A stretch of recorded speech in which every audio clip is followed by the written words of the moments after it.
आज हम स्टार्ट करने वाले हैं चैप्टर 7 अमल सारक और लवण।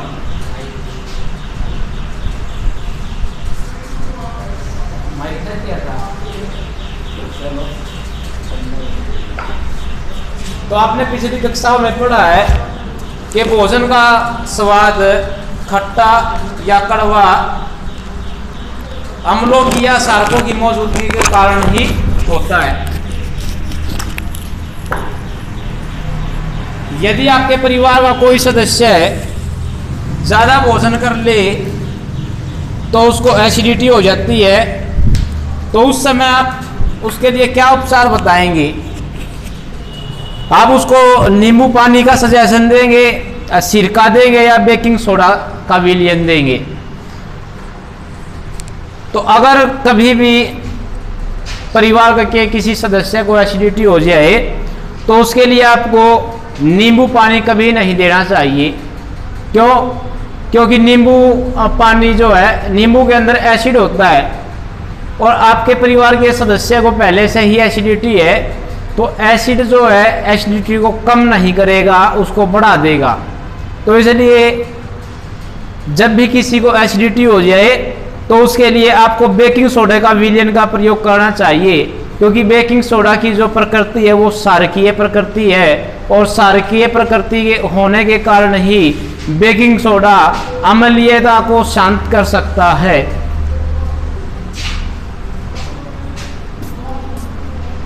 तो आप लोगों ने यह भी पढ़ा था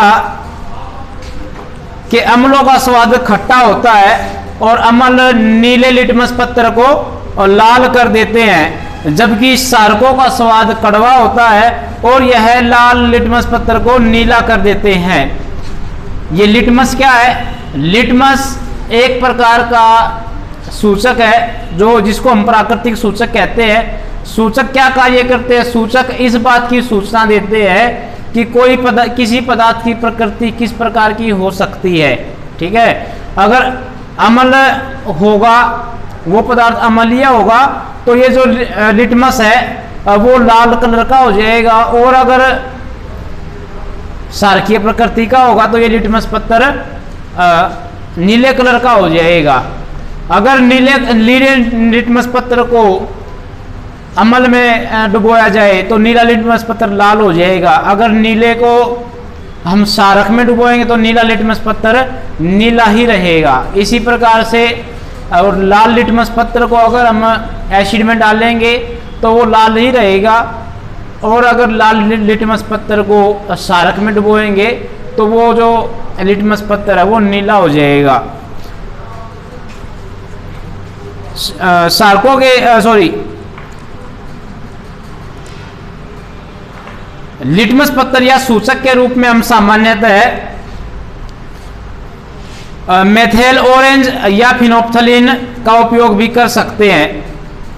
अब यहाँ नीचे बताया गया कि लिटमस क्या होता है। लिटमस एक लिटमस विलयन बैंगनी रंग का रंजक होता है जो थैलाफाइटा समूह के लीचेन पौधे से निकाला जाता है। प्रायः इसे सूचक की तरह उपयोग किया जाता है। लिटमस विलयन जब न तो अम्लीय होता है और न क्षारकीय, तब यह बैंगनी रंग का होता है। बहुत सारे प्राकृतिक पदार्थ जैसे लाल पत्ता गोभी, हल्दी, हाइड्रेजिया, पेटूनिया एवं जेरानियम जैसे कई फूलों की रंगीन पंखुड़ियां किसी विलयन में अम्ल एवं क्षारक की उपस्थिति को सूचित करते हैं। इन्हें अम्ल क्षारक सूचक या कभी कभी केवल सूचक कहते हैं। तो ये सूचक के लिए आप परिभाषा बना सकते हो। अम्ल क्षारक सूचक क्या होता है? अम्ल क्षारक सूचक रंजक या रंजकों का मिश्रण होता है जिसका उपयोग अम्ल एवं क्षारक की उपस्थिति को सूचित करने के लिए किया जाता है। ये पेज नंबर 37 पर आप लोग देख सकते हो। आपने क्या सीखा में सबसे पहली जो लाइन है उसी में लिखा हुआ है कि अम्ल क्षारक सूचक क्या होता है। अम्ल क्षारक सूचक रंजक या रंजकों का मिश्रण होता है जिसका उपयोग किसमें होता है? अम्ल या क्षारक की उपस्थिति की सूचना देने के लिए सूचना प्राप्त करने के लिए किया जाता है। अब वापस आ जाए पेज नंबर 20 पर। तो कहता है अम्ल एवं क्षारक के रासायनिक गुण धर्म क्या है, इसको किस तरीके से समझा जा सकता है। तो देखिए इसमें अम्ल और क्षारक के लिए जो यहाँ क्रियाकलाप 2.1 बताया गया है, उसमें कुछ सैंपल तो लेने हैं अम्लों के और कुछ सैंपल लेने हैं क्षारकों के। तो यहाँ से बताया गया कि आप हाइड्रोक्लोरिक अम्ल, सल्फ्यूरिक अम्ल, नाइट्रिक अम्ल, एसिटिक अम्ल, sodium hydroxide, calcium hydroxide, potassium hydroxide, magnesium hydroxide एवं एमोनियम हाइड्रोक्साइड के नमूने इकट्ठे कर लीजिए।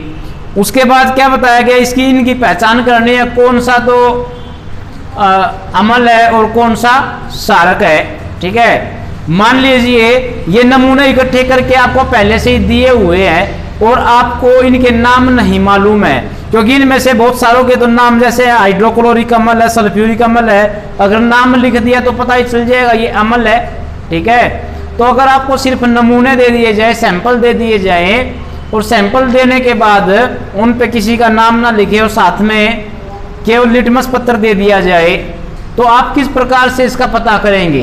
तो क्या करना है कि जो अभी हमारे पास जो सैंपल दिए हुए हैं उनमें हम एक एक बूंद निकाल करके लिटमस पत्र पे डाल करके देखेंगे बारी बारी से।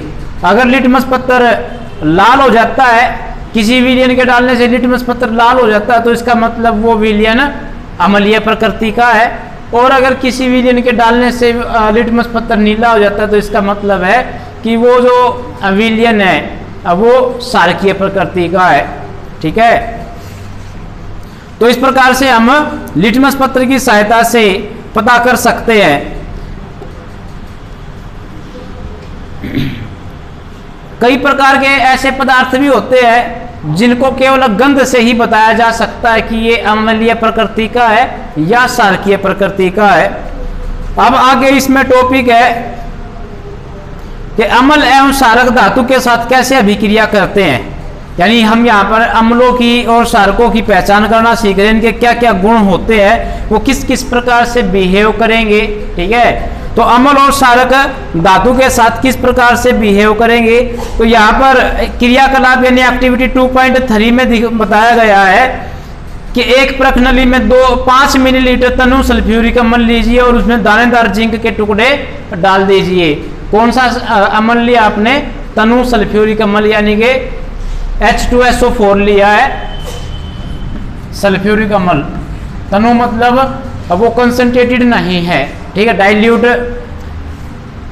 फॉर्म में है, यानी वो बहुत तेज नहीं है, वो हल्की फॉर्म में है। ठीक है, तो उसमें दानेदार जिंक के टुकड़े डाले। दानेदार जिंक मतलब, जिंक का मतलब है, जिंक एक धातु है, तो धातु के टुकड़े हमने उसके अंदर डाले तनु सल्फ्यूरिक अम्ल के में। तो तनु सल्फ्यूरिक अम्ल में जैसे ही हमने धातु के टुकड़े डाले, तो यहाँ चित्र में आप देख सकते हो जिस प्रकार से चित्र में व्यवस्था बना करके इसके ऊपर कारक का एक ढक्कन लगा दिया और उस ढक्कन में से छेद है, छेद में से वो जो गैस उसमें से निकलने वाली है, जब हमने सल्फ्यूरिक अम्ल में जिंक के टुकड़े डाले हैं तो उसमें से गैस उत्पन्न होगी। उस गैस को एक नली के जरिए लेकर के जाया गया साबुन के विलयन में। साबुन के विलयन में क्यों लेकर के जाया गया उसको, ताकि जब साबुन के विलयन में से वो गैस बाहर निकलेगी तो वो बुलबुले बन करके निकले। ठीक है, आप लोगों ने बचपन में अनेकों बार गिलास में थोड़ा सा साबुन या सर्फ घोल करके उसमें बुलबुले उड़ाए होंगे। ठीक है, इसी तरीके से जब वो गैस साबुन के घोल में से बाहर निकलेगी तो बुलबुलों के रूप में बाहर निकलेगी। ठीक है, और जैसे ही वे बुलबुले उड़ रहे हैं तो उनके नज़दीक हम जलती हुई मोमबत्ती लेकर के जाएं, तो वो बुलबुले मोमबत्ती की ज्वाला के नज़दीक आते ही चट चट की दौनी के साथ फूट पड़ेंगे। तो इस बात से क्या पता चल रहा हमें, तो इस बात से ये पता चल रहा है कि वो जो गैस निकल रही है अम्ल के और धातु की क्रिया के द्वारा के होने से, अम्ल और धातु की क्रिया होने से जो गैस निकली है वो गैस हाइड्रोजन गैस है, क्योंकि हाइड्रोजन गैस धमाके के साथ जलती है। क्योंकि ये थोड़ी सी मात्रा में थी इसलिए चट चट ध्वनि के साथ जल रही है। ठीक है। अन्यथा हाइड्रोजन गैस ज़्यादा मात्रा में हो तो हाइड्रोजन गैस धमाके के साथ जलती है। तो इस प्रकार से हम पहचान कर सकते हैं ये कि अम्ल जो है धातुओं के साथ किस प्रकार से करते हैं रिएक्शन। अम्ल धातुओं से रिएक्शन करके हाइड्रोजन गैस उत्पन्न करेंगे और क्या बनाएंगे, लवण बनाएंगे। तो पेज नंबर 22 पर आप देख सकते हो कि अम्ल जब भी धातु से रिएक्शन करेगा, अम्ल जमा धातु क्या देंगे भाई हमको, लवण जमा लवण और क्या देंगे, हाइड्रोजन गैस।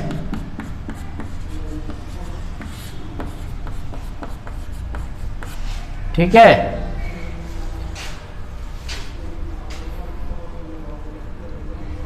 एक और रिएक्शन दे रखी है यहां पर,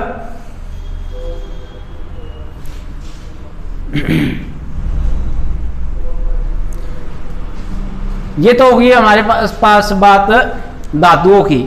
अब सॉरी अम्लों की। अब अगर अम्ल की बजाय सारक ले लिया जाए, यहां पर एक सारक लेकर के दिखा रखा है। पहले मैं एक अम्ल और धातु की रिएक्शन करके दिखा देता हूं। अम्ल और धातु की यानी कि अम्ल लिया हाइड्रोक्लोरिक, तो ये बनेगा ZnCl2। तो ये तो लवण बन गया जिंक क्लोराइड और हाइड्रोजन गैस बाहर निकलेगी। ठीक है। तो इस प्रकार की रिएक्शन संभव होगी वहां पर। कौन सा अम्ल लिया था हमने, सल्फ्यूरिक अम्ल लिया था। अगर सल्फ्यूरिक अम्ल कहा है तो सल्फ्यूरिक अम्ल ले ले, और अगर हाइड्रोक्लोरिक अम्ल कहा है तो हाइड्रोक्लोरिक अम्ल ले ले। तो यहाँ पर सल्फ्यूरिक अम्ल बताया गया है तो सल्फ्यूरिक अम्ल ले ले H2SO4। तो ये जिंक सल्फेट बन जाएगा। अब अगर सारक की अभिक्रिया करवाई जाए, सारक के अभिक्रिया धातु के साथ करवाई जाए तो क्या होगा, सारकों की क्रिया जब धातुओं से होगी तो ध्यान से देखें कि एक रिएक्शन करके दिखाई NaOH। ये पहचान है अम्लों की और सारकों की। जिसमें OH की मात्रा ज्यादा होगी, OH माइनस आयन ज्यादा होंगे, वो सारक होंगे। जिसमें H प्लस आयन ज्यादा होंगे वो अम्ल होंगे। तो ये दो अम्ल और ये सारक। तो यहाँ पर है सोडियम हाइड्रोक्साइड। सोडियम हाइड्रोक्साइड की जब रिएक्शन करेंगे जिंक के साथ, जिंक धातु है, तो ये बन जाएगा सोडियम जिंकेट।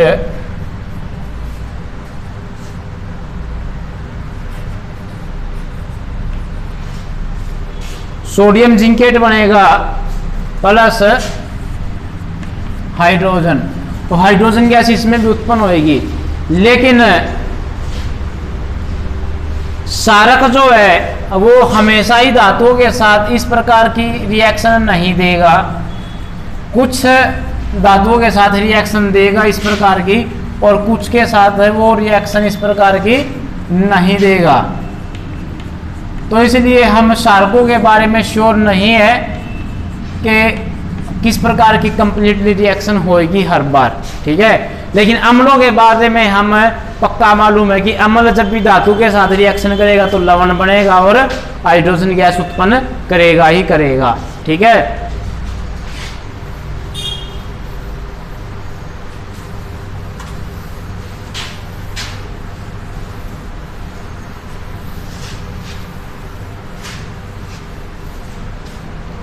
अब इसी प्रकार से आगे आता है कि धातु कार्बोनेट और धातु हाइड्रोजन कार्बोनेट के साथ ये जो अम्ल है वो किस प्रकार से रिएक्शन करते हैं। तो धातु कार्बोनेट यानी कि कोई भी किसी कार्बोनेट के साथ जब धातु का विलयन लिया हुआ है तो उसको बोले धातु कार्बोनेट। धातु कार्बोनेट की जब रिएक्शन करवाई जाए किसके साथ, अम्लों के साथ, तो किस प्रकार की रिएक्शन होगी। तो देखिए यहां पर धातु कार्बोनेट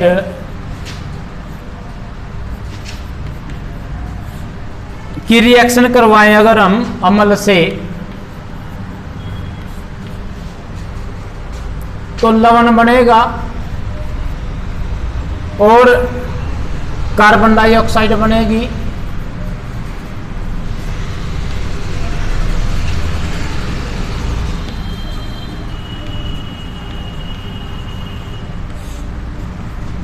और साथ में जल बनेगा। ठीक है, जब भी अम्लों की रिएक्शन होगी धातु कार्बोनेट के साथ तो इस प्रकार की रिएक्शन होगी। अब अगर धातु हाइड्रोजन कार्बोनेट की बात करें,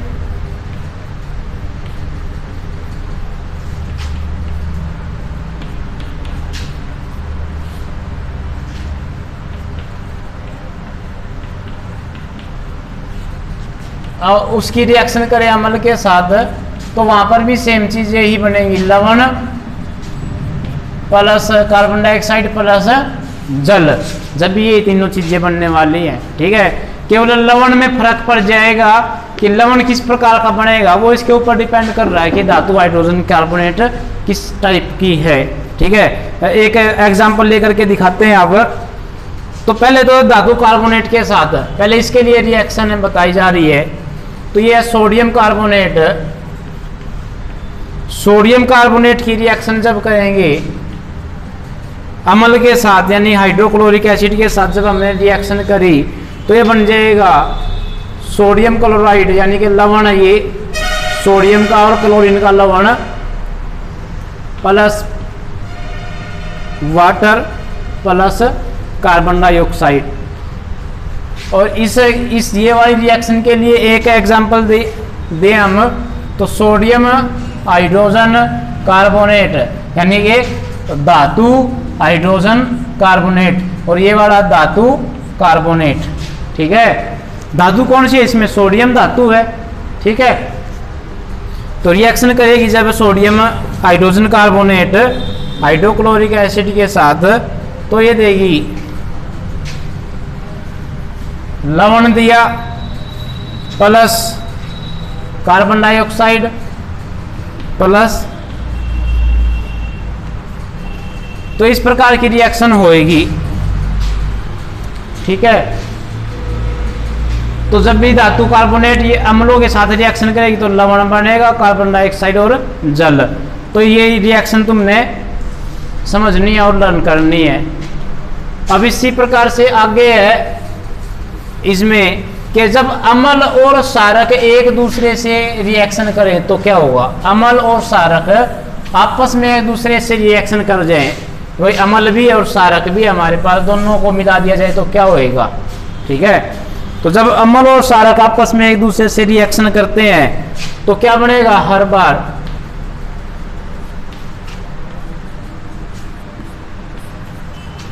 तो ये बन करके आएगा लवण बनेगा और जल बनेगा। ठीक है, एक उदाहरण लेते हैं हम। अभी हमने यहाँ पर सारक का प्रयोग किया था सोडियम हाइड्रोक्साइड का और लवण हमने सॉरी यहाँ पे अम्ल लिखना था, अम्ल सारक जमा अम्ल, अम्ल हमने लिया था हाइड्रोक्लोरिक अम्ल। तो यहाँ से क्या बनेगा भाई? लवण बनेगा और जल बनेगा। जल का सूत्र क्या है जी? H2O यानी एक HA और ये वाले दोनों आपस में मिल जाएंगे, ये लवण बन गया सोडियम क्लोराइड। ठीक है, तो इस तरीके की अभिक्रिया होगी। जब भी अम्ल और सारक आपस में एक दूसरे से रिएक्शन करेंगे तो हमेशा ही क्या बनाएंगे? हमेशा ही लवण बनाएंगे और जल बनाएंगे। ठीक है, तो ये बातें आपने याद करनी है, समझनी है। आज ये 3-4 बातें ही बताई हैं सिर्फ। ठीक है, बाकी हम आगे कल बताएंगे।